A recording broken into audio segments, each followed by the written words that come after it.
গরম পড়তে না পড়তে এর মাঝে একদিন আমার খুব এমন ডিহাইড্রেশন হয়ে গেছিলো যে বোনকে দিয়ে একদিনকে এই ওআরএসটা আনিয়েছিলাম। তো এটা এতটাই ভালো আর টেস্টি খেতে, তো আমার একবার প্রথমবার খেয়ে এত ভালো লেগে গেছে যে আমি তো সেদিনকে একসাথে দুটো কিনে নিয়ে চলে এসেছি, তোমাদের সাথে ভিডিওতে শেয়ার করেইছিলাম।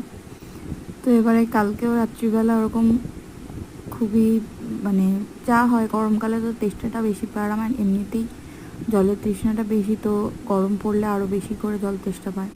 এবার মাঝরাতে এমন জল তেষ্টা পেয়েছিল যে ফ্রিজে ঠান্ডা জল না থাকায় এই দুটো ছিল, তো এই অরেঞ্জটা খাইনি কাল রাত্রে, এই গ্রিনটা মানে একদম হোয়াইট কালারের যেটা ওইটা বের করে রাত্রিবেলা খেয়েছিলাম, আর এইটুকুনি ছিল সেটা আজকে সকালবেলা এখন খেয়ে নিলাম, এত গরম পড়েছে।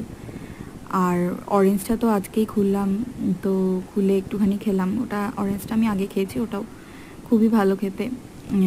আর গ্রিনটা ফার্স্ট টাইম খেলাম, মানে হোয়াইট কালারের যেটা।